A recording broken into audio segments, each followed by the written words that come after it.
Hi, this is Natalie Lander, voice of Kinsey, Tara Branford, Stargirl, and many others. You are listening to a W2Mnet podcast. You can visit W2Mnet.com for other podcasts about entertainment, video games, sports, and wrestling.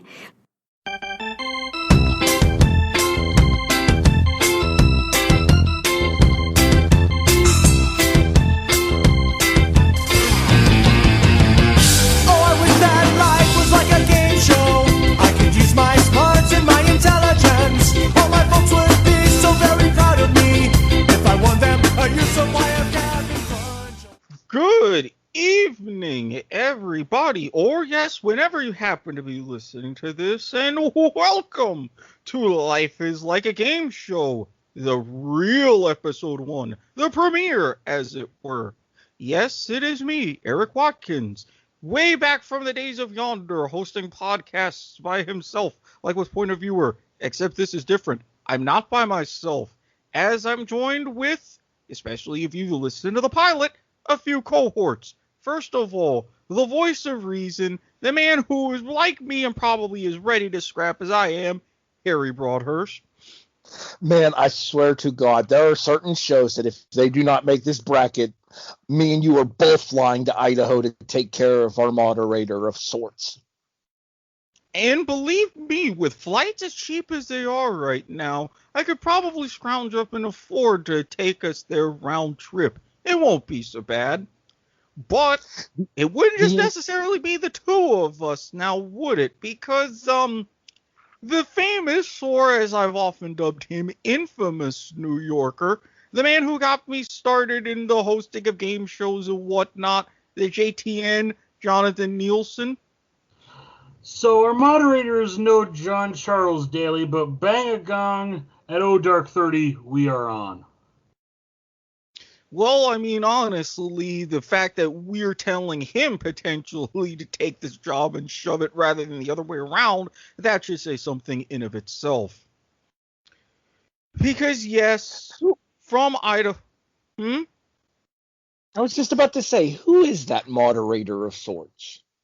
Well, I'll be glad to tell you, all the way from Idaho, the rancid, the not respectable, even though he is a host in his own right, Randy Isbell.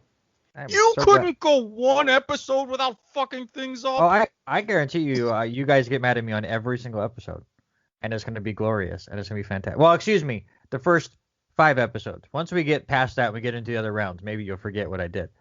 I just want you to know, if it's not in this bracket, it could be in another bracket. Well, you forget to who you're dealing with, because like the North, Pepperidge Farm remembers. Well, we'll see which team wins this one, the juniors or the seniors, because this one's going to start off a doozy with the play-in versus the number 1.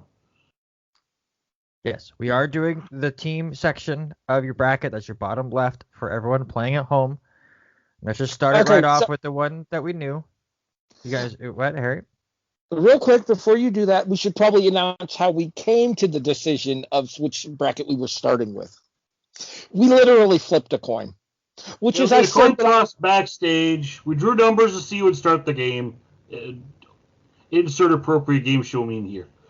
Well, I would also like to take this point that, as was stated during said coin toss, that was more chance than the number 1 seed in the chance bracket is. Chance and miscellaneous bracket, thank you. But we are in the team bracket. No. You don't just go through throwing in miscellaneous now that you told us what the number 1 seed is, you son of a bitch. It's on the bracket. It is literally written on the bracket, which you guys can look at if you saw my preview. You got 2 people who deal in semantics right here, and that's shenanigans. I'm looking at the official bracket. It says chance miscellaneous. Well, we don't get to look at. I apologize that you guys do not rate high enough to be able to look at this. Shall we get into the team bracket?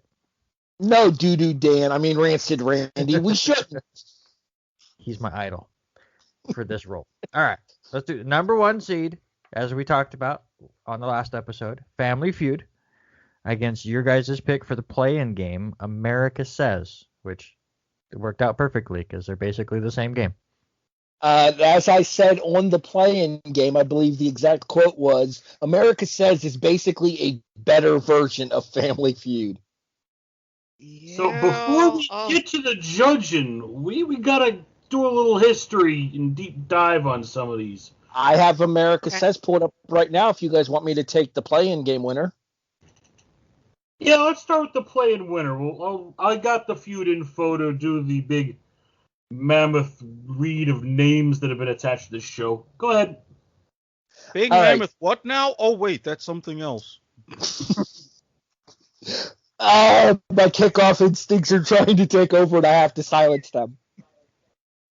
America Says is an American game show hosted by John Michael Higgins, but that's all, folks, and broadcast on Game Show Network. The series, which premiered on June 18th, 2018, consists of 2 teams of 4 guessing the top answers to fill-in-the-blank survey questions. It's basically a restructuring of the audience match portion of the match game from the 1970s, hosted by Gene Rayburn. 3 seasons, 320 episodes thus far, all on Game Show Network. Half an hour, top prize of $10,000 if you win the final America Says one, where you have to run through all 4 answers without running out of time. On the other side, and right, we have wrestling people here. And in the opposite corner, we have the legendary creation of the great mind of Mark Goodson, debuting in 1976, with hosts such as Richard Dawson, Ray Combs, my personal favorite, Louis Anderson. Show me food. Everybody's favorite second banana, Richard Karn, John O'Hurley, and the incomparable, in more ways than one, Steve Harvey. Even your announcing list is a who's who of game show announcers. You've got Gene Wood. You've got Johnny Gilbert of Jeopardy fame. You have Rod Roddy of Price is Right fame. Burton Richardson, also a announcer of many a show. And Steve Harvey announces his own show now. And the legendary music of Ed Kalehoff. You're missing a name there. I'm missing a name? One of the announcers for Family Feud was really in sync with the product. Oh, well played, sir. Let's not forget that for a while the announcer for Family Feud was Joey Fatone. Yes, I do recall that. This is what I get for relying on Wikipedia to get a comprehensive list. Not a credible source, academics. Thought I'd pass that one along.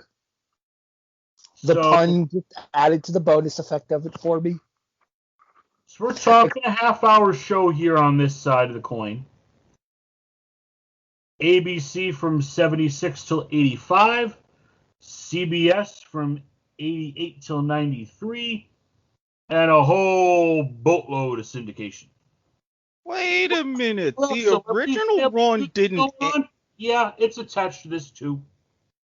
Wait a minute. The original run didn't end on ABC. By 85, it was on NBC. Wikipedia! Again, not a credible source, academics. No kidding. You don't even list NBC here. I remember that from watching the final episode, which happened to be a skunk. Yeah, that was a little weird. So yeah, this matchup really hits the bullseye. Well, let's talk about the concept of Family Feud here. I mean, obviously, most people listening to the Game Show podcast are going to know Family Feud. But for those of you uninitiated who are listening in order to try to get an idea of what shows maybe to check out, Family Feud is a one where 2 teams of 5, traditionally family in some way, shape, or form, usually in a looser sense of it in terms of the primetime editions, but they answer trivia questions with a survey aspect where the audiences are polled, much the same way the match game for Gene Rayburn's was for the audience match. We asked 100 podcast listeners, who's your favorite podcast host? And Randy Isbell Not on the couldn't board. even make the top 8. To be fair, I host a radio show, not a podcast, so I don't even qualify. Oh, that's true. I mean, we did cancel Chapter Select in the last episode, so, oh well. You were saying, Mr. Isbell? I got nothing to say. Who you picking? That's what I got to say. Quiet in the peanut gallery. Good to know. All right. But, so, and then the winning team advanced to fast money and a chance for $20,000. So twice as much on the stakes for Family Feud. So it has inflated over the years. It did start originally at $5,000, much like many game shows of the time were capped due to certain scandalous activities from decades prior. 21? What? Started. Huh? Yeah, it started at 5. Yeah, Go ahead. Scandals. We mentioned this and we teased it last time. All right, let's get back to the conversation for the actual two shows here. These two shows are very comparable, in my opinion. Mm-hmm. Honestly, I think this is about as good of a first-round matchup as America Says could have drawn here. Because I go back to what I said on our pilot episode, on our original episode, with regards to America Says being a better version of Family Feud. I genuinely think America Says is more intelligent than Family Feud as well, because it even teases you with part of the answer and makes you rely on your own cognitive ability to figure it out by giving you the first letter of each answer. I also think that America Says is a lot less ridiculous in terms of the quality of questions as well that's compared to Family Feud. Yeah, but I have one thing that I can fall back on here. Oh, Mr. Watkins, what is my last name? Nielsen. No, I do not have a relation to the company that bears my name, though I do know somebody who was hired by them to do statistical work. You also know of this person. Yay, college days. Go on. Who's got the ratings? Always in the top 3. Show me Family Feud. Okay, but see, here's the rub. Yes, you're going to have a higher likelihood of finishing in the top 3 and being in the top echelon of the ratings when you have a better syndication deal. I can't fault America Says being on GSN when it comes to those particular numbers. That's just like you can't fault a good team from being in a one-bid or mid-major conference. That's just how it goes. With all due respect, John, I'm going to point out to you that this is a conversation of quality over quantity. Not to mention, do you have funny moments from Family Feud? Yes. We have a month. It's called September. Exactly. That's what I was alluding to. You have September under Richard Dawson. For those, yes, we are sticking to North America, but I am going to divert. John, you know where I'm going with this, with the Australian version. That particular moment. I don't know where you're going with the Australian version. If it was a British version, I know where you're going. No, this was Australian. With the vibrator? No, we're going different directions. Continue. Yes. Mine's better suited for third dimension anyway. I hate when my vibrator's in different directions. Sorry, you were saying, Eric. Okay, you popped me with that one. Well done. But yes. Stupid game show answer. It's a clip on the podcast. You have these particular moments with Feud that help bring in that sort of extra iconography. There we go. Trying to figure out how to pronounce that word. But overall, if you're looking at what's the easier show to get addicted to when you don't have a lot of those moments of hilarity in between, I said it before, I'm saying it now. It's America Says. And even with all the tweaks in the nearly 50 years since Family Feud first came on the air, 5-person family, sometimes 4, the inflated amounts, and even with the first round under Combs in that later run, I completely get it. But with America Says, it's nothing that you necessarily need to fix in order to make it just as indelible. And if it got a better syndication deal, I'm sure you could get numbers that are at the very least right up there with Feud. So on Eric, the network, yeah, I could argue that. But allow me to ask you 3 questions. okay, Name a food often stuffed. turkeys, First thing you buy at the supermarket. Turkey. A food often something people take with them to the beach. Turkey. Yeah, I know, again, not talking U.S. version. But alligator's a 3-letter word, man. I've never taken turkey to the beach. Like I said, Johnson you did. have those moments of hilarity. I don't deny that. I would argue that you've had similar moments on America Says in a much shorter format, though, too. I remind you of the hot Brazilian dog food. Oh, What? yes. What? Okay, we're gonna have to find that clip and send it to John once we're done here. Yeah, So Eric is I'll on quote Steve Austin again. What? Eric is on the side of America Says here. John, are you sticking to your original intuition on this one? I'm staying with Feud, man. So that means I cast the deciding vote. Are we getting our first upset? Do it, do it, do it. Okay, so I'm gonna look at this from a logical perspective here. Personally, I think for my attention span, and I think that for the way that I like to view a program, I think America Says it's a better show. Hold on. I'd like to request an audible. Let's address this at the end of the show. What do you mean? Oh. Let's leave. Don't go pulling out the suspense deep on teases, this man. 1 That's versus my 16 job. And talk about the rest of the bracket. Are you saying that we wait to break the ties until the end of the bracket? At least for this 1 versus 16, I'm saying yes.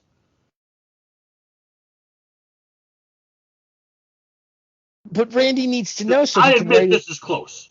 I admit this is like comparing a Golden Delicious to a Granny Smith. You're comparing apples to apples here.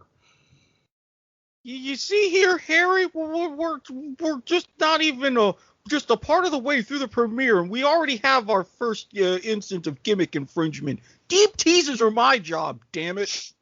Really? Because you're not listening. You're not listening. Good evening, or whenever you happen to be listening.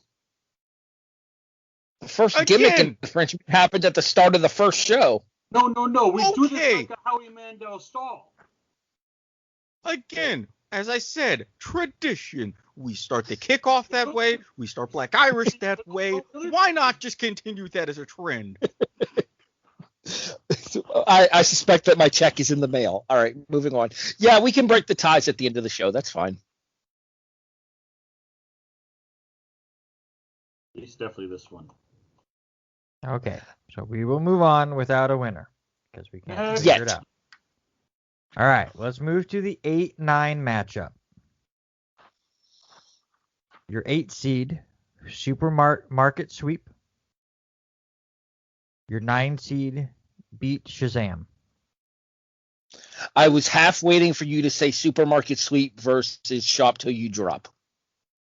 That would have been Dirty Pool, and I would have loved it. This is a pretty good matchup. That wouldn't have just been Dirty Pool. That would have been, let me see if I can upgrade to first class on that flight. Thank you very much. Beat Shazam is an American television musical game show which premiered on Fox on May 25th, 2017. The show is hosted by Jamie Foxx, Fox on Fox, who is also an executive producer along with Jeff Aploff, who created the show with Wes Cobble, Mark Burnett, Rich Riley, yada, yada, yada.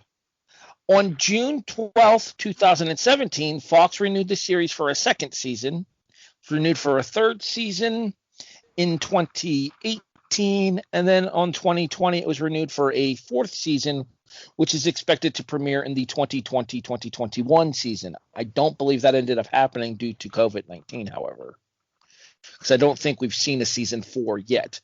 The gameplay features 3 teams, 2 people each, trying to guess a song that is played from a random category by the DJ, originally October Gonzalez, now Corinne Fox. And the team that gets the most ones correct gets the opportunity to advance to the finals and the chance to beat Shazam, where they have to buzz in with the correct title, the exactly correct title, because that did come into play, in an attempt to win the game show's top prize of $1 million. Okay. Mr. Nielsen, tell us about Supermarket Sweep. Who's got the show that debuted first? Okay, you're on. Not many people know of the 60s version that ran on ABC. It's late 65 to mid 67. Everybody knows more so than that the version on Lifetime, hosted by one and only David Ruprecht, who is actually active on social media, believe it or not, and announced by the best, Randy West, another frequent commenter and sharer of old game show lore and such. That theme song just, it's stuck in my head to this day. Originally on Lifetime, 5 seasons there before moving to PAX, and brought back, in some people's opinion, controversially, with host Leslie Jones, and a lot more gimmicks thrown in. And speaking of music, your theme song here would be Salt and Pepper's Push It. A few rounds in this show. Present company included in that controversial mindset. Mm-hmm. Continue. So, I believe in the 60s version, each team started with a minute of sweep time. No, you weren't playing for money in the trivia rounds here. You were working towards building time for a massive run-through with a supermarket that had pretty much everything you could imagine in it. Except for actual meats, those were replaced by prop replicas because they didn't want spoilage and whatnot. But most everything else, outside of the meats and the cheeses and those big dairy and deli items, it was legit supermarket. The filmography and camera work in that show for the mid-90s, phenomenal. Top notch. If you could capture, and I would almost argue this somewhat being a stunt show, but it really was a team effort because you had 3 pairs of 2. Round robin game, you were switching between the 2 players. They really integrated that team element in. Man, and the big sweep for originally chance of $5,000 in one of the tournaments, 2 geo trackers, and now I believe the 2020 version, because again, yay pandemic, a progressive big sweep going towards, I believe, a maximum of $100,000 if I am correct there. I thought the maximum prize was $250. It may have changed over the course of the season. Regardless here. Okay, so, see, this is going to be a situation where I think a remake hurts a show. Agreed. Because the original version on ABC, the 60s version of it, while very simplistic, was an easy watch. You can find old episodes of it on YouTube. Mm-hmm. Obviously, which I'm most going to be doing at the conclusion of the episode. Most people know the Lifetime version that aired in the 6 to 7 block with Shop Till You Drop, which is why I would have yelled at Randy if he would have put those two against each other, because quite frankly, that would have been dirty AF. Oh, another announcer on this one, Johnny Gilbert. I knew there was one before. I have to say, I remember Johnny Gilbert announcing Sweep too. He of Jeopardy fame, for those wondering. Yeah. But back He's back, come up a few times already. back to the statement that I was making before that with regards to the remake here. If we were just sticking solely with the original two versions of Supermarket Sweep, the 1960s version and then obviously the much more well-known and the beloved 1990s Lifetime version, then I would say that this is not close. However, I do believe that the absolute trash nature of the 2020 remake, and me and Eric firmly agree on this, it's a conversation we've had before. Mm-hmm. Well, This is a lot closer than it originally would have been had that remake not occurred. Worst element they added, that freaking coffee station. The way that they did it in the remake, I get that you're trying to modernize it, but no, it was a very key strategic element in the game that you had to consider, especially if you didn't have a long run to begin with. Okay, am I going to use these 10 to 15 seconds to get this bonus, finding the beans and grinding the coffee my damn self? You had to think about that on the fly a lot of times. And Taking make that sure away, you're it's holding like, what's that the button point? on the coffee grinder with the correct hand so you can reach for the pharmaceuticals right next door and get those in your cart. Limit 5, of course. Thank you! So the issue then becomes is Beat Shazam good enough to overcome the original run of Supermarket Sweep from the 90s? Well, the remake on Lifetime, excuse me. I enjoyed the first season of Beat Shazam with October Gonzalez. I thought that Tony's wife did a fantastic job as the DJ. However, I don't think that Corinne Fox is as good of a fit for this show as October Gonzalez was, and I think Corinne Fox being the DJ now reeks of nepotism from this show. We're in agreement on that. If it was Shazam versus current sweep, Shazam would win. Hands down. However, we have to factor in the entirety of Supermarket Sweep's run, not just the aforementioned garbage Leslie Jones remake. Eric, you were about to give your breakdown. Yes. And I'm going to mention a reference here, and this is pretty apt given our moderator and our co-host. Where did Joe Namath end his career? New York. Wait, did he end his career in New York? No. No. I want to say, spent wasn't it like Kansas City? No. Joe Namath spent his 1980 season, the final year of his career, as a Los Angeles Ram. Damn. Yep. Johnny Unitas as a San Diego Charger. Emmett Smith as an Arizona Cardinal. Why am I making these Oakland references? Raider. Actually, no. Jerry Rice ended his career as a Denver Bronco After being an Oakland Raider. and a Seattle Seahawk. We digress. Not a sports And this show. is why game shows aren't filmed in New York anymore? No, the reason why I say this is, Harry brought up good points, and so did you. You remember Namath from the Jets years. You remember Jerry Rice from the Niners and Raiders years, all in the Bay Area. Emmett Smith, Dallas. Unitas, the Colts. When I think of Supermarket Sweep, I am discounting the Leslie Jones run. I'm sorry. I've had a feeling it wasn't going to work.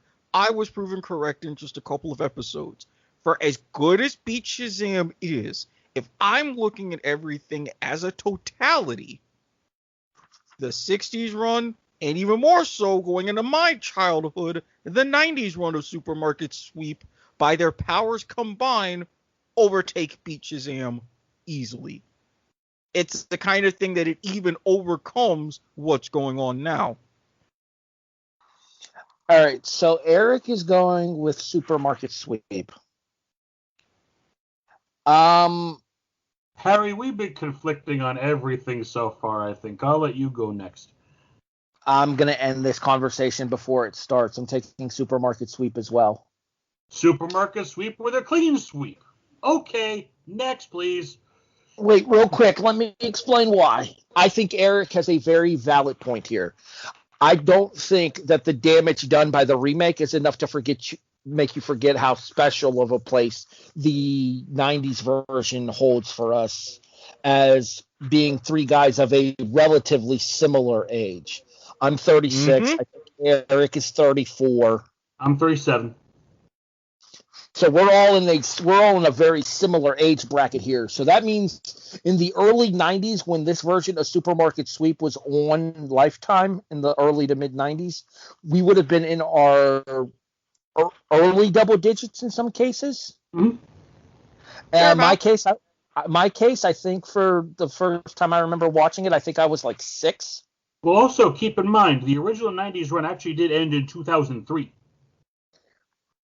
So, yeah, so that's what I'm saying. So, like, these would have been our formative television years where we were watching the show.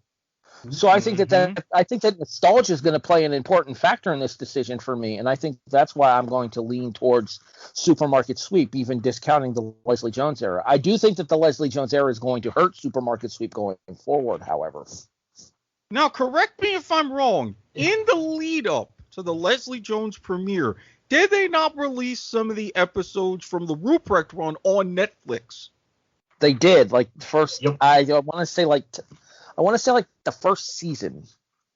Okay, I think that was a very good move, and I think that'll even negate some of the damage, because if you don't like this version, you could go on Netflix, watch how it was supposed to be. Okay, I'm actually going to check right now to see if those episodes are still on Netflix. So let me mute my television so you guys don't get any audio in the background while I look. If they're But not, then when I I am hear making the word another flight to Supermarket Netflix Sweep, I see a headquarters. host in a sweater vest. Okay, hold on. You guys just talked completely over each other, and I didn't hear either of you. Let's try this again. Eric? Go ahead. If they are not on Netflix, I'm making another flight to Netflix headquarters. They will have some explaining to do. All right, now, John, go ahead. When I hear Supermarket Sweep, the first thing that comes to my mind is David Rupert in a sweater vest. And the second thing that comes to my mind is the proper way to deliver the final line of when you're in the checkout line and you hear the beep, beep, beep, think of all the fun you could be having on Supermarket Sweep. How hard was it not to fuck that up, Leslie? She had to go into the manager's office and read off a script, apparently. All right, we ready for the next one? Yes, 5 versus 12. All right, so we're gonna get some celebrity involvement on these teams. Your 5th seed, Pyramid, and all of the 800 iterations of it, and the 12th seed, Tattletales. Ooh. You! See, ladies and gentlemen, I get that you're supposed to have a 12-5 upset. It's pretty much like clockwork. But damn it, you're not supposed to set up one this soon! I disagree. I want to pick up a chair like William Shatner in the winner's circle and throw it right now. I disagree with Eric here. I think this one's Pyramid. I know, I'm not saying that it's going to be an upset, but damn it, you couldn't just start with a nice, comfortable 5 blowing out a 12 and moving on with our lives? Hey, I wanted to make it fun. Actually, this kind of anger I'm loving, because that means I did a good job. Eric, real quick, to answer your earlier question, there are currently 15 episodes of Supermarket Sweep available on Netflix. Netflix, you hath redeemed yourselves. This is why I'm glad that someone I know pays a membership fee. All right, Eric, since you're so gung-ho about the show, Yes. Reasons why Pyramid is a 5 seed. Go! Well, you have still an indelible celebrity one going back to what really one of the first moments of Billy Crystal's career. You have the arguably one of the greatest game show hosts of all time, Dick Clark. May you rest in peace. It's just the simplicity, the casualness, but also playing along at home. You also have the funny moments like in the winner's circle describing things that vibrate or things that are stiff, leading to some very key moments, especially on morning television in the 80s. And the fact that you have the enduring legacy so much that you have a host ranging all the way from Dick Clark to Michael Strahan, even in the most recent iteration. And the fact that it was so easy to do justice to the show. Yes, even with $1 Million Pyramid, overall, it was pretty hard to screw up. When you get to the point to where a show's brought back, if the worst thing that you can do is nitpick the little differences, you obviously know it was very good at its foundation. Plus, this is another one of those oldies but goodies where the original $10,000 Pyramid debuted back in May of '74. You still see episodes to today. With the plywood covering up the 7 through 10 boxes of the Endgame because that was a last-minute change.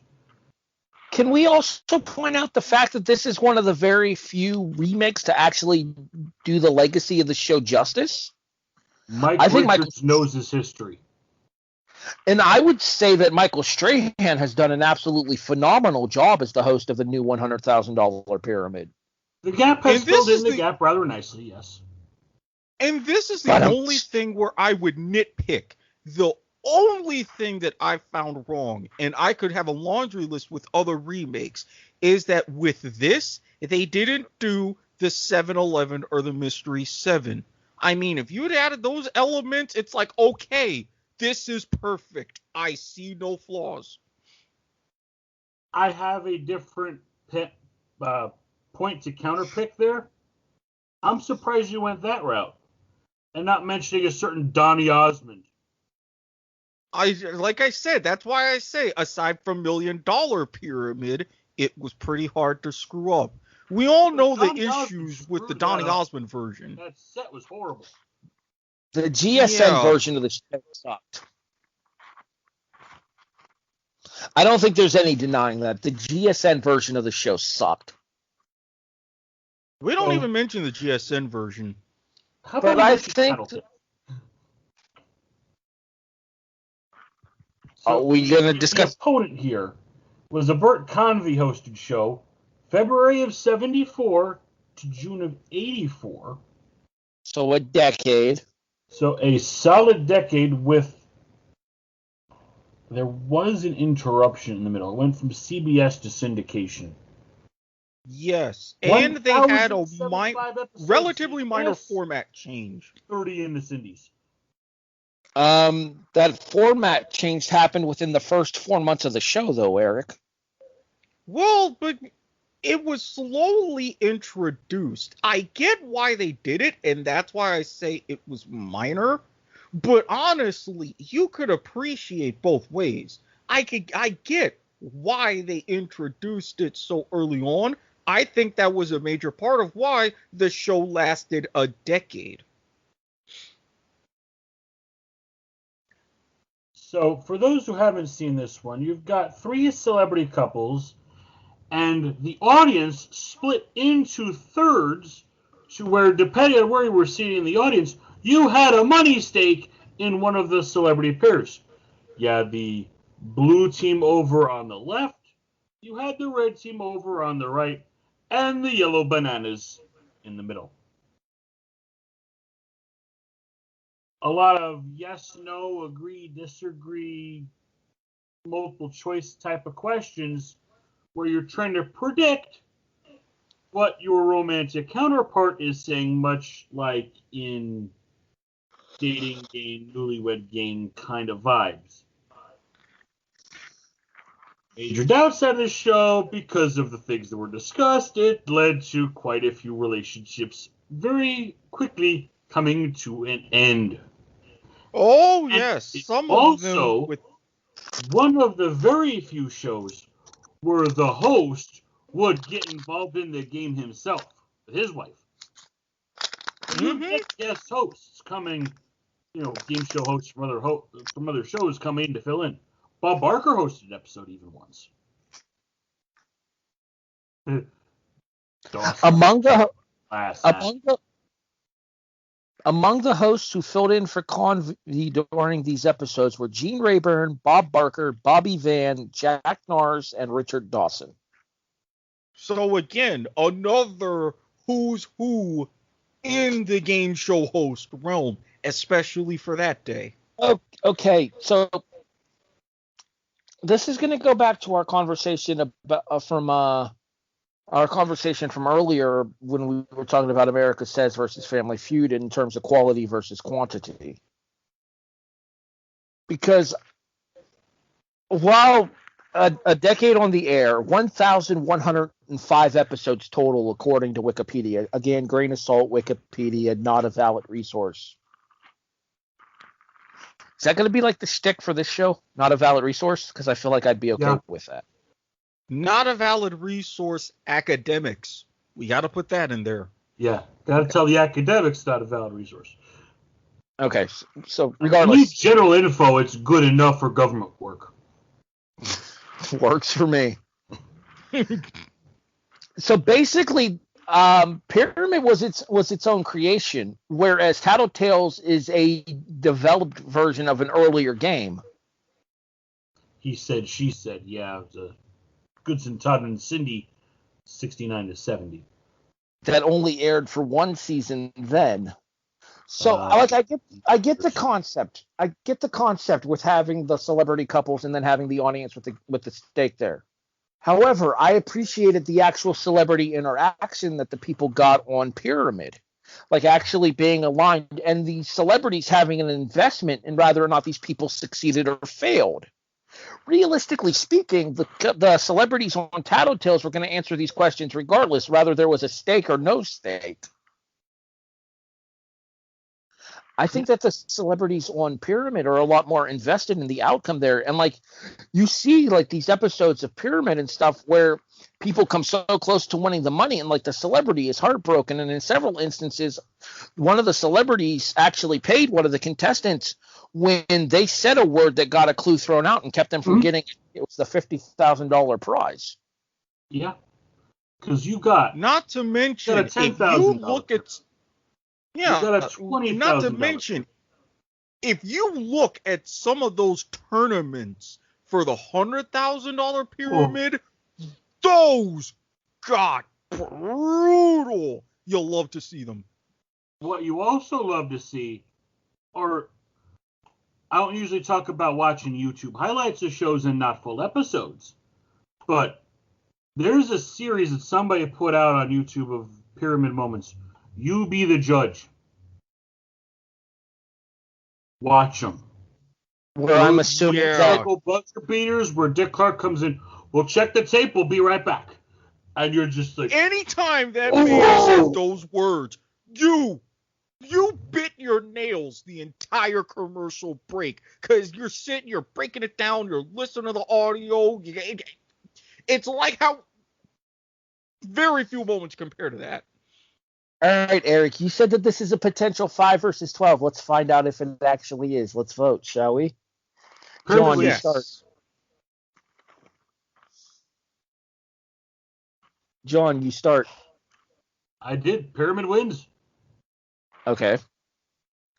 Eric, I'm going to render your vote useless. I'm taking Pyramid as well.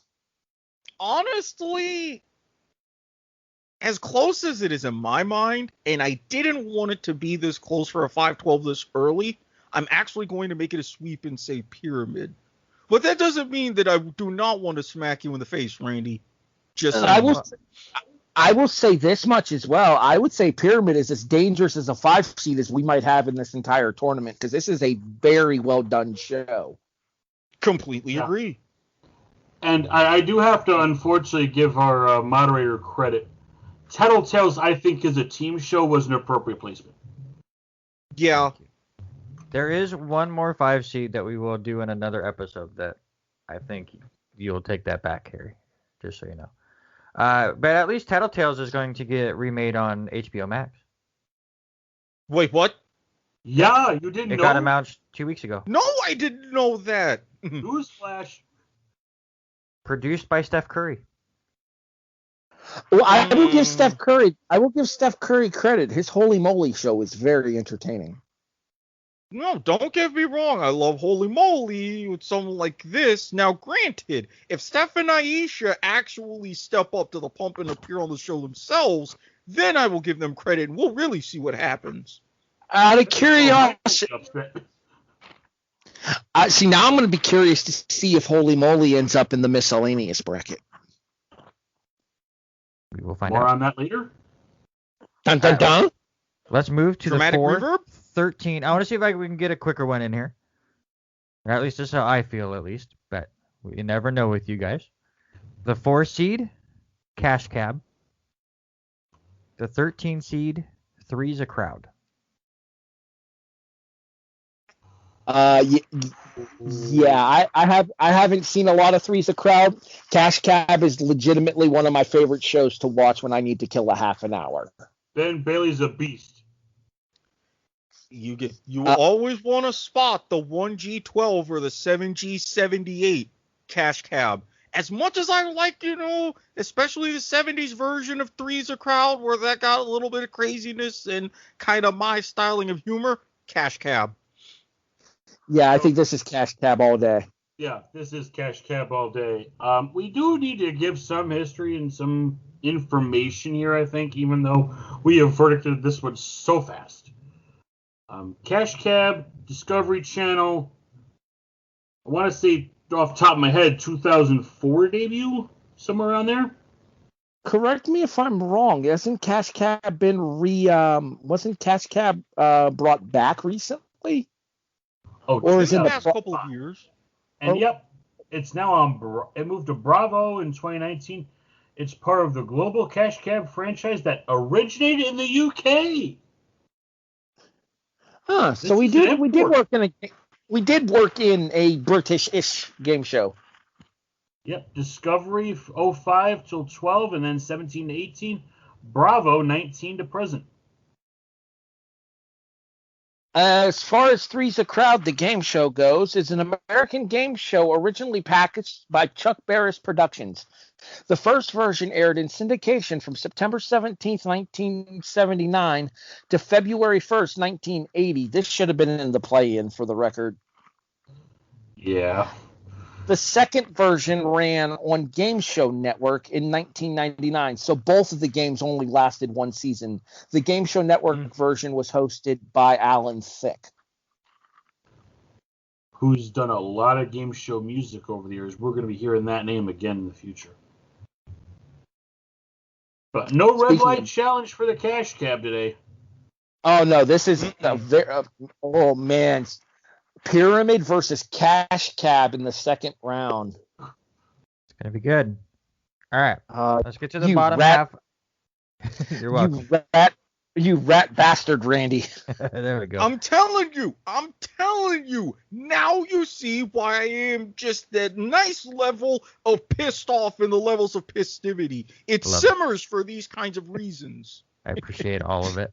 All right, let's get to the bottom half of the team bracket. And this first matchup here, I tweaked team a little bit, and I'm curious how you guys feel about it. They both have a team-like element. So we'll see. The 3 seed, the weakest link, and the 14 seed, the mole. Oh, Okay. Legit Okay, team. I'm okay with this. I do think that weakest link probably should have been trivia. yeah. But it's collaborative. To a point. I understand the team element of it. However, I do think that this is a trivia-based show. That being said, I am not opposed to this being in the team format. It's not as egregious. It's not as egregious as Wheel of Fortune not being a change. Hey, as long as I went way crazy the first time, then everything else is just not as egregious as that, and I'm okay. But I will reiterate, I did say on the first episode, or on episode 0, that many of these game shows have multiple elements, and I just picked them and moved them where it worked out. Not to mention that there were probably certain categories that were harder to fill than others, too. Yes, 100%. So the Well, mole. see, you need to talk to Interesting to me. see I am Anderson an Cooper host the expert. show.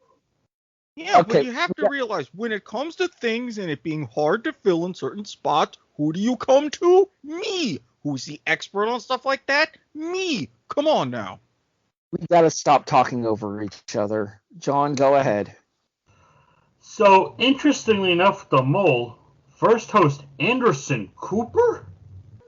He actually did a very good job. Very good job. And we'll be seeing him on Jeopardy soon as well. So, But it's interesting that these two get put against each other, both somewhat having that sabotage element. I vaguely remember The Mole. I think the problem is, okay, so I'm looking at it right now. The Mole was an American reality game show that aired on ABC. It was based on other versions of Belgian TV series The Mole that have aired in numerous countries. The Mole was produced by Stone Stanley Entertainment for its first 4 seasons. It was canceled, but later picked up again after a 4-year hiatus. The 5th season was produced by Stone and Company Entertainment. The series is a reality competition in which the contestants work as a group to add money to a pot that only one of them will eventually win. Among the contestants is one person who has been designated as the mole by the producers, whose task is sabotaging the group's money-making efforts. At the end of each episode, the contestant who knows the least about the mole, as decided by the results of a quiz, is eliminated from the game. So you know what it kind of reminds me of, Eric, without going too far into detail, because I don't know if this game show is going to land on the list or not. It kind of reminds me of The Hustler that we kind of started watching. Oh, it's The Hustler. It's the proto-Hustler. Yeah, it's very like a much more extravagant version of The Hustler. And it's like, actually, yeah, I can't even put it any better than that. Although I will say this much, Craig Ferguson is greater than Anderson Cooper. Yes. Well, yeah. Now, you said produced by Stone Stanley? Yes. The same Stone Stanley of Nickelodeon Legends of the Hidden Temple production? Potentially. I'd have to check that real quick, but I can get back to you here in a few seconds. Interesting. But I think the mole is going to be the weakest link here, pun intended. Yeah, I think this is going to be a situation. You know how we talked about how the 2020 remake of Supermarket Sweep does damage to its credibility? This is completely the opposite. 100%, because Jane Lynch absolutely fucking kills it on the new version of The Weakest Link.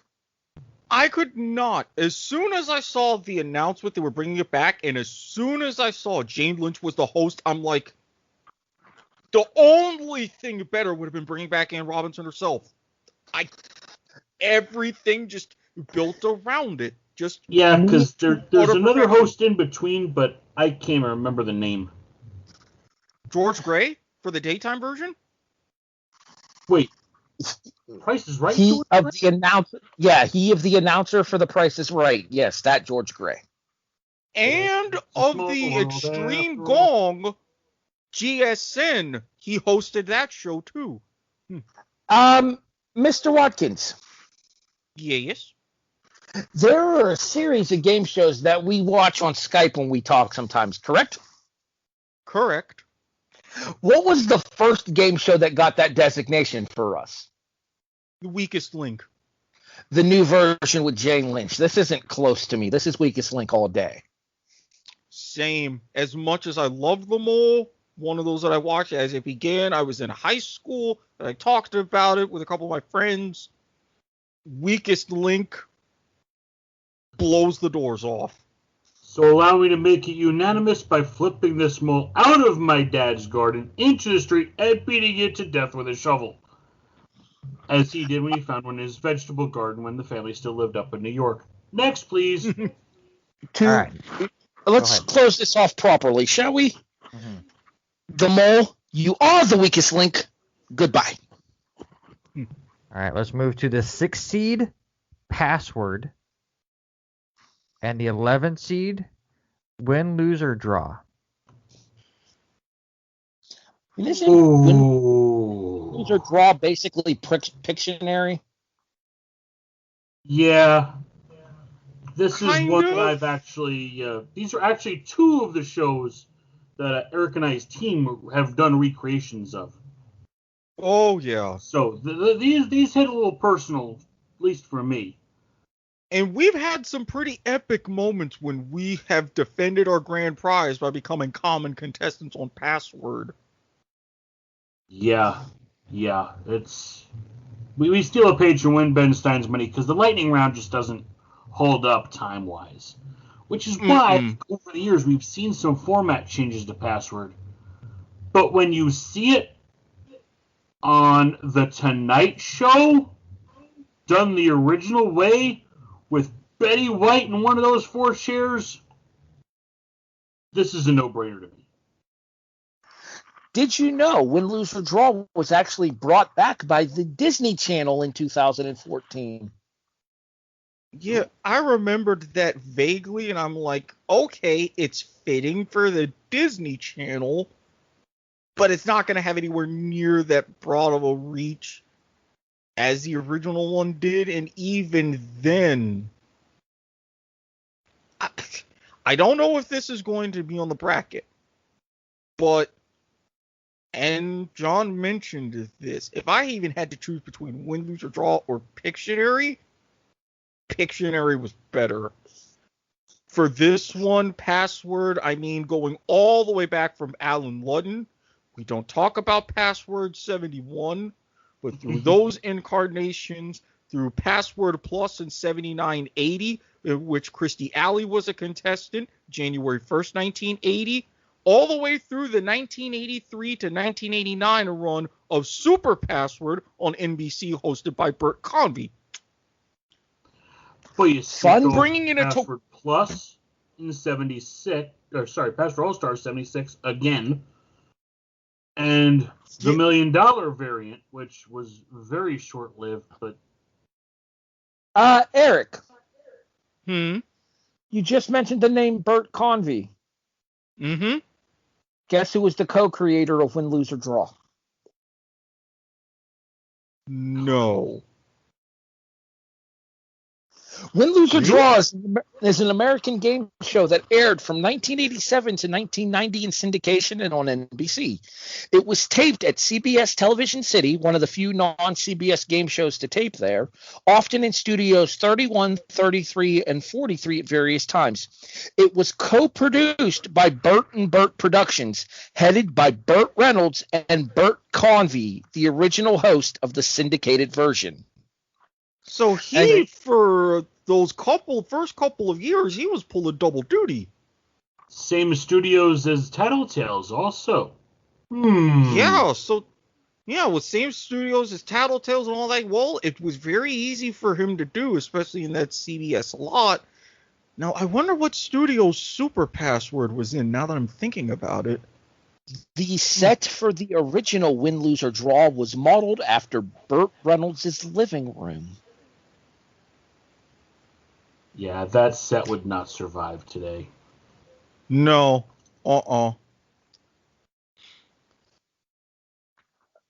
Okay, so honestly, this comes down to a case of which one stands out more in your memory. Because, yes, there was the 2014 remake with the teen Win, Lose, or Draw. That's not our generation. Or, excuse me, the teen Win, Lose, or Draw from 1989 to 1992, so that would have been our generation. A revived version known as Disney's Win, Lose, or Draw, which aired in 2014. Both of those aired on the Disney Channel, one of which aired when I was 4 until I was 7. The other one in 2014, I would have been 29, I believe. Yeah, 29. Oh, I need to correct myself from the pilot episode. When first mentioned $1 Million Password, I think I might have mentioned Shatner. How could I forget that this show was hosted by Regis Philbin? Yeah, Shatner Shame would on show me. me the money. That's probably why Phil been hosted the show in the first place. Do we have any more bits of trivial knowledge to add to this here, or is it time for a vote? I think it's time for a vote. One last thing. Okay. The game show world would not have Betty White if not for Alan Ludden Password. I also agree. I don't think this one's close. I really don't. I think this is Password all day. All day.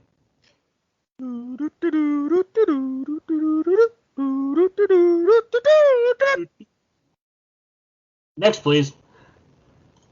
All right, your 7-10 matchup. The 7 seed, Bumper Stumpers, or the 10 seed, Lingo. Oh, Eric. Good choice. Don, no, just no. You're screwed.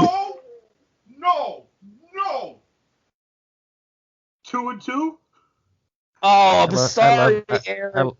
I love my job. I'm sorry, Eric, but this is Chuck Rollery. This is Lingo. This is, what was it, Sadie, the former Miss America? Oh, actually, this is a CanCon matchup, believe it or not. Both these shows are originally from the land of America's Hat. Because Lingo existed in the 80s. Lingo is an American television game show with multiple international adaptations. 3 Lingo series have aired in the United States. The first was aired in daily syndication from September 28, 1987 until March 25, 1988, and taped at the BC TV studios in Barnaby, British Columbia. A revival/reboot of the series debuted on Game Show Network, which would be the more commonly known version, on August 5th, 2002, and ended in 2007 after a 6-season run. A slightly reworked version of the 2002 series debuted on GSN on June 6th, 2011, and ended its run on August 1st of the same year.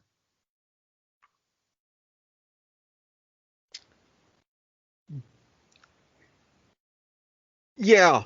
I know, as we've talked about, visual cues on an audio podcast. Randy, this is for you. A gigantic bottle of a margarita cocktail and a certain finger on my other hand.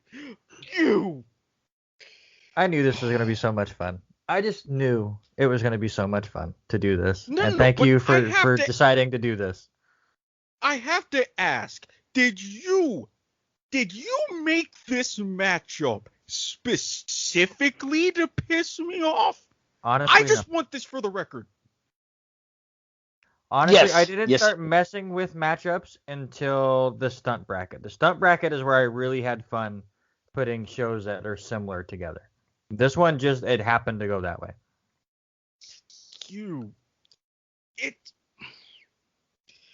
Also, both of these shows, if I remember correctly, were run off of Amiga computers. So there's even more similarity between the two. And Eric's even more pissed. Eric's about to be drunk here in a few seconds, so it's not going to matter. Hey, we only have one more to do on this episode after this, so go for it, Eric. Do the Bumper Stumper story. You're the one that can do it best. Big Al, your Bumper Stumper's pal, Al Dubois. Very underrated, even among Canadian show hosts, who, correct me if I'm wrong, is he still a weatherman on the local station up in Montreal? Believe so. Thankfully, I know how to spell Dubois. Dubois. Born July 30th, 1947 in Magog, Quebec. Oh my God, he's close to my mother's age. Actor and narrator. Hosted Bumper Stumpers, born in the eastern townships of Quebec. Does not say whether he's still working media. He is still currently active in various occupations. at the age of 73. Yeah, he's close to my mom's age, born just a few months after her. Now, obviously, nope. I can't put the cap back on. I can't do this. God, Randy, oh, are He's not going to be. He's not going to be able to handle this vote sober. no, I can't. And Randy, if you're you're just lucky that yours is an actual radio show, because man, would I be tempted to call in and say some things and make that network lose its license. Oh, So, bumper This is the best. we are a not safe for work podcast. Yes, first off. yes, you're correct. Language-wise, correct. Yes. Good. I would Because definitely Bumper recommend. the concept was original as fuck. Yeah, because gonna I mean, say if you about think video about show. it, when it was just so beautiful in its simplicity. Everybody loves a creative license plate. You always play games with creative license plates to try to figure out what it says. To have an entire, which should have been even more successful game show based around that, yes, with the original format treating each individual game as most shows in the 80s did, a la Blockbusters with that in the bonus round. I'm glad that they changed that to the best 2 out of 3 format. I didn't like some of the different formats for the bonus round, I will say that. But to have everything done like that so perfectly beautiful, and then you sadistic, wretched fuck, have it go up against Lingo. Yes, with Chuck Woolery. Yes, with that beautiful, buxom British blonde, his assistant, coming home in high school and fixing my dinner and tuning in 7:30 every night. Okay, Eric needs a few regardless of seconds. whoever wins Fucked up, this one, man. Password's You're done gonna wrong. be You're next done round. wrong. Yeah, I think the big loser. Password. I think the big loser in this matchup is Password having to face the winner. Yeah. No, Password faces weakest link. Oh, that's right, because we still have to vote on Family Feud versus America Says, too. Yeah, the winner of this will face the mention is 215 seed. 710. Yeah, this goes against the winner. Oh, of that's the right. There's a 215 coming. Uh, Well, here's my take. Eric, if I could squeeze that. real quick here, John. I'm sorry. Real quick here, John. I think if there's one thing that the Good Place taught us, it's that if you have a vanity plate, you go straight to hell. In this case, if you have a vanity plate, you go straight out in the first round. Sorry. This one's Lingo for me. Michael Reagan did a pretty good job with Lingo in the 80s. Chuck Woolery is the one you know at that show. Engvall, in my opinion, just couldn't carry it. Please leave this up to Eric. Please make this up to Eric. No. If you have to make... I have a vote. I'm going to let Harry speak first, though. I already gave my answer. My answer is Lingo. My answer is Bumper Stumpers.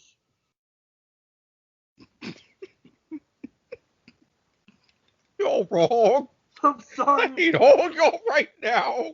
You can't do this to me. Do it for Shandy, you son of a bitch.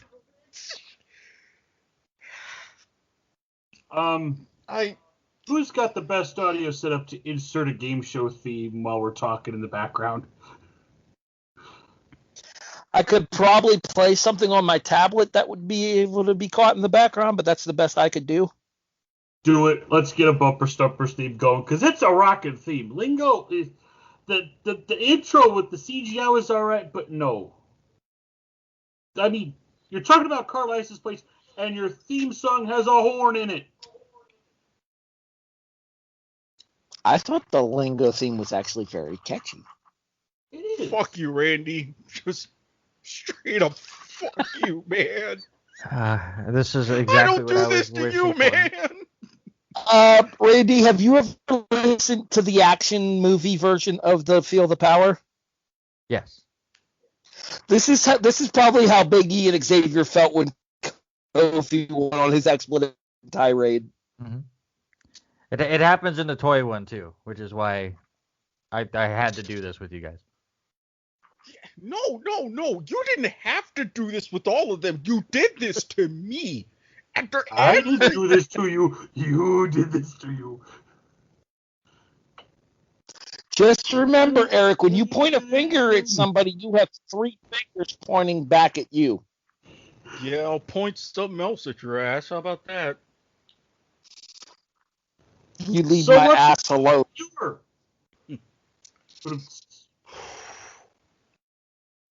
Because we still got to talk Eric Assisted feud after whatever this 215 bullshit's coming.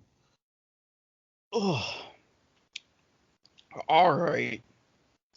So I have to examine every possible recess of my brain, which is already a weird and disturbing place on a good day, to help It's a decide crystal this. commercial level calculation, I think. Oh, this goes beyond that. Throw in crystal level commercial combined with some elements of advanced calculus. Final exam advanced calculus. Same time, please do it.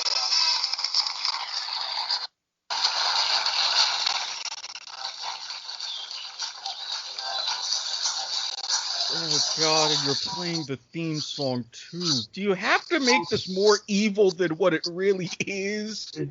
Yes. I was only doing what I was asked to do. See, Thanks, for Eric. me in particular, arguably, it's either I go for my all-time favorite game show, but then I knock Lingo out in Sandy. But I could vote for Sandy. Well, yeah, but Shandy. I could vote for her. Damn it, don't make this harder than it already is. You've seen how much I've already had to drink. Can I just point out that it's Shandy? Yeah, Shandy Fantasy. We're gonna lose Eric here. We're gonna get this episode done, and that's it for the night. Yeah, this is the last episode we're filming tonight. All right. So I vote for her, even though I haven't seen anything particular on the internet that I would have loved to. But then I knock out Bumper Stumpers. But I vote Bumper Stumpers. But then So Eric, let me remind you of a couple things. Please do, because what is that movie? Sophie's Choice? This is the level of shit that's going on in my head. Here. All right. We still have Susan Stafford coming. True. We will be able to get serious later on as well. True. And we also have all of Barker's beauties. True. And you know what we were trying to do with Barker's beauties. I will not say that on air.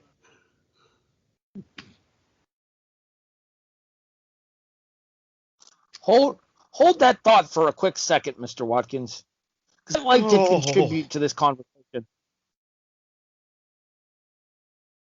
Okay.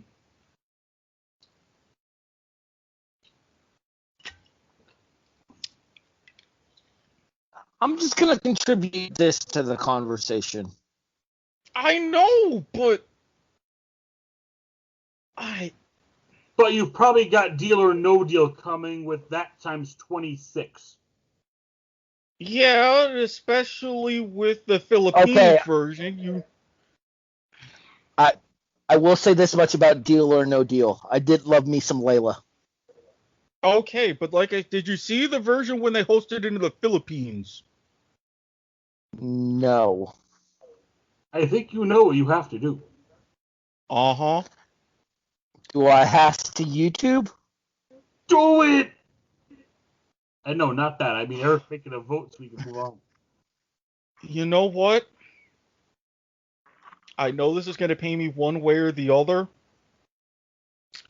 I gotta go bumper stumpers. Locked in. This is some If bullshit! you're gonna beat bumper stumpers in a game show bracket, you might be This ready. is how much I have left now, thanks to you, Randy. You You're see welcome. what you did to me. You're welcome. You see my liver screaming at you right now because of this. Do you want to see if the 215 matchup's just as crazy? Sure, we got nothing So left. in case... So basically what we're saying is this particular tournament is not for the weak of heart or the faint of liver. 100%. Oh, if All right, only here I you had go. weed The, right now. the last matchup you have to break down, and then we can go back and figure out which Family Feud style show is better. The 2 seed, the Newlywed Game, or the 15 seed, Beat the Clock.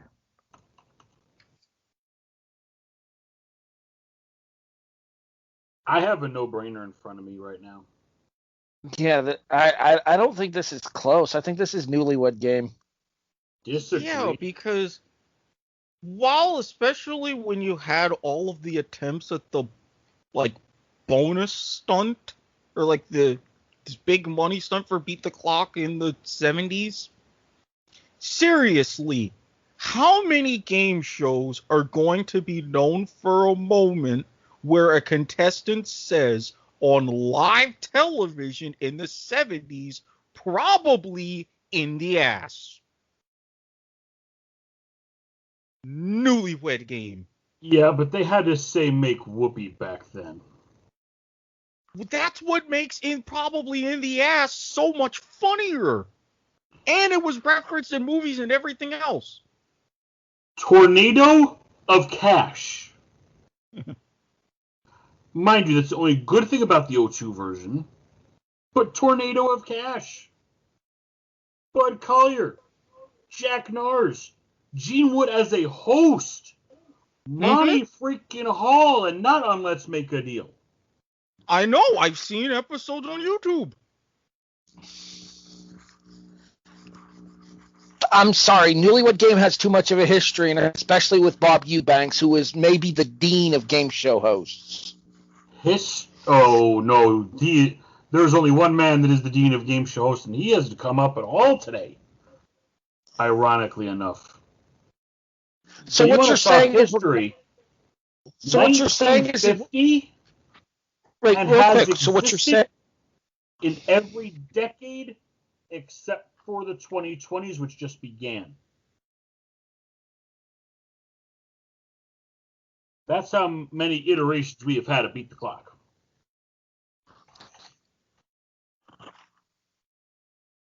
Okay, first, I'm going to state that we now need a greatest game show host of all time tournament. Randy, you're being deputized.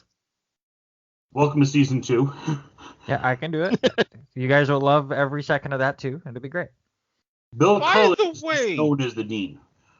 Harry, you were even pulling up the wrong game show host. I was thinking of Stacey Hayes, not Shandy. Woolery's original assistant on Lingo. Okay, well, now I'm going to have to look her up because Shandy was the one that I always associated, and I'm still pissed at you for eliminating her, you rat bastard. No. Go to your messenger right now. Click on the link that I sent you right now. Oh, Do Jesus. not dare be pissed off for eliminating her. How the motherfuck you think I feel? Randy, we're both in the same camp here, I think. Are you having as much fun as I am? Right now, with this particular exchange, absolutely. Oh boy, I still think- at some point Without- in your future, you sure you still want to get that software for me to be on your radio show R&R Sports Report? Like I said, Pepperidge Farm remembers. I'm second guessing things. All due respect, I do think Shandy's cuter. Sorry. Another point for Beat the Clock. I hate that I have to pull this card out for it, but what was the stunt show picked for Game Show Marathon? Yeah, it was Beat the Clock, obviously. Yeah. I gotta be honest, my exposure to Beat the Clock is limited. Whereas I can remember watching the Newlywed Game going all the way back to being a really young child. This one is not network list. CBS twice, ABC, syndication, CTV, PAX, and most recently 2018 and 2019 Universal Kids. I definitely remember the PAX version of Beat the Clock and like watching that, but even as a kid, I honestly thought Newlywed Game was better. I loved the different quirks and everything with Beat the Clock, but this one isn't close to me, unlike other matchups. But now I'm pissed off at Red because he put this in team instead of stunt, because this is the original of all the stunt shows. Yes, take your anger out on him. That is the best way to redirect. You want to join me on that flight to Idaho? I mean, we can catch a red eye if necessary. Well, Idaho would, the whole northwest area there would check off a lot of states I have yet to visit. Coming back for next week's episode. Coming back for next week's episode of Life is Like a Game Shows, we have a new moderator. Ain't that a bitch? Same bracket, though. Same bracket. You have to deal with the bracket. All right. So, Harry, you're sold on Newlywed. I'm sold on Beat the Clock, it seems. Yeah, this, and Eric already casted his vote for Newlywed, so Newlywed Game advances. And I get smashed like the clock in the 69 logo. All right, so Harry, we got to go back to you now, because you are still the deciding vote in that Family Feud America Says matchup from the start of the show. We are over an hour later. Feel my pain, Broadhurst. Feel my pain. Oh, man, here's the problem for me. As much as I like John Michael Higgins as the host of America Says, we had this conversation when we talked about the fact that Family Feud was the number one seed in this region. There have been several high-quality hosts on Family Feud that have extended over a massive period of time. Steve Harvey has done a phenomenal job with the show. I don't think there's anybody that can deny that. He's revived the clothes with a pair of paddles, yeah. Mm-hmm. Richard Karn was fantastic as the host of Family Feud. Anybody could have been better than Anderson, but yeah. Ray Combs was fantastic as the host of Feud. Met a very tragic end. I would have loved to have seen had his personal issues ended differently. How long his run could have been. So tragic. The reason Family Feud is as iconic as it is because of the job that Richard Dawson did with the original version. I love America Says. Absolutely love the show, love the concept. I cannot knock out Family Feud for America Says, however. I vote for Family Feud. And Harry just had his bumper stumpers lingo moment. I had it with Newlywed and Beat the Clock. We've all suffered today. And that means I have done my job. The reason that I can't knock out Family Feud for America Says is this. It's this simple. You ready? America Says doesn't exist without Family Feud. This is true. Just like the mole couldn't exist without Weakest Link. Should we recap real quick? Sure, yes, let's set up the second round. All right, your second round matchups, which, by the way, for all of the arguing that went on and how you guys went after me about my bracket making, the higher seed advanced in all 8 matchups. So I did a fantastic job. Just saying. No, you didn't. No, you did a fantastic job at me wanting to kick your ass. You did a perfect job. Centimeter perfect at that regard. The show And when that is choices my were job- solid, the placements were absolute garbage. When my job, that's my job, is to make you guys mad. All right, here you go. Your second round matchups in the team bracket: Family Feud versus Supermarket Sweep, Pyramid versus Cash Cab, Weakest Link versus Password, and Bumper Stumpers versus Newlywed Game. I sense some more yelling at Randy upcoming in the round of 32. I think there might be some spite votes coming in the next round.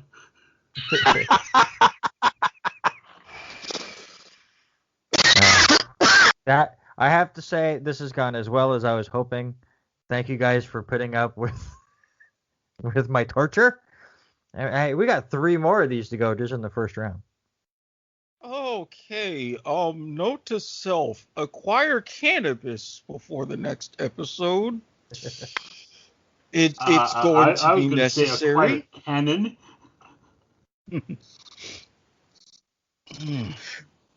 In case you're wondering, Eric, Lewiston, Idaho is not that far away. No, I mean, I can deal with jet lag going across a couple of time zones. That is not a problem. And I'm sure that if I go ahead and I peruse my usual batch of websites, I mean, I could find something in the local area that would help accentuate the celebratory nature of the moment. So, Harry, I got a question for you as we wrap things up here. While we're on this coast-to-coast flight, where can we find you on the social medias, etc.? Where can you find me, you ask? You can social find media, me all that at... stuff.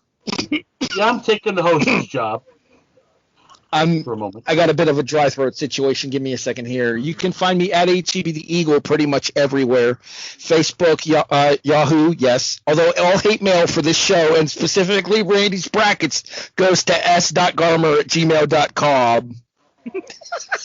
100%.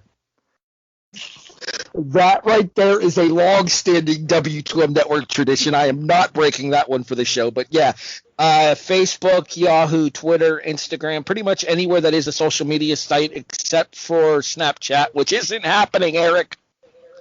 Look, I'm saying you're missing out. I have delved even deeper. There's benefits. Especially in your particular situation. There's benefits. In addition, the kickoff here on the W2M network, as well as the reaction every Monday night, well, most Monday nights at 11:30 p.m. Eastern on the Chairshot Radio Network. How about yourself, John? Where can we find you on the socials? You can find me over on the Tweety Box, JTN2002, and also on Twitch. The Facebook's all personal friends and such. I don't want this kind of slander finance over there. I'll never hear the end of it. Eric? Well, you can find me on Twitter at SquidSportsHead, where I will alternate between live tweeting different various events that happen to catch my fancy, and if you happen to see a lot of tags at Randy Isbell with some rather colorful, sort of vile things to say, well, you will now know exactly why. But if you're not willing to see those things, I can completely understand. You can also find me on Facebook at Eric Watkins, where you'll probably see me engage in other sort of activities or seek out me for advice for tutoring and things, etc. We look for the picture of the guy sitting in the recliner holding a glass of wine. You'll have the right one. However, if you're missing something special, or if you happen to direct certain things at Randy Isbell on Twitter, as well as sending hate mail to s.garmer@gmail.com, then you will be given priority access to my DMs, where you undergo a thorough vetting process. You will gain access to my dark Twitter, my Snapchat, my OnlyFans, my Telegram, and any other particular very special social media outlets where you'll be able to see and partake of certain things. And As always, this brought to you by the fine folks at Rick's TNT LLC. Website and commercial coming soon. Tutoring and tax consultation services available now. Notary public and wedding officiating services available in the state of Florida. Sounds like that vetting process is like a contested interview for Jeopardy. Well, obviously, except it's different questions and there's less of a trivia component. Although, granted, again, if you direct certain things at Randy, you can bypass that. Do not make things any more difficult than it is, Harry. Oh, how much do I have left to drink? Fuck this. Randy, I think that leaves you. At least me. You can reach me at Randy Isbell. Please do. I'm having too much fun. You can also check out at chapter_select for my video game podcast. R&R Sports Report Tuesdays at 6 to 8 p.m. Pacific time over at the R&R Sports Report Facebook and YouTube pages, where Eric will do his best probably to make me lose my mind tomorrow and every Tuesday for the rest of my life. I'm just gonna say that karma. I'm just gonna say that karma's a bitch, Isabel. Always. Look, you gave me the choice between bumper stumpers and lingo. I'll give you the choice. I make your life hell on R&R Sports Report and you keep Chapter Select, or certain things will mysteriously happen to Chapter Select and R&R will be just fine. Oh, I would get rid of Chapter Select anyways, but nobody listens to that podcast. That's okay. And lastly, as always, I think there is truly only one way to end this episode, like we ended the pilot. Help control the pet population. Have your podcast directors spayed and neutered. Goodbye, everybody. For Jonathan Nelson, for Eric Watkins, and myself, Harry Broadhurst, as well as our moderator, Randy Isbell, just remember, everybody, life is like a game show. And fuck you, Randy.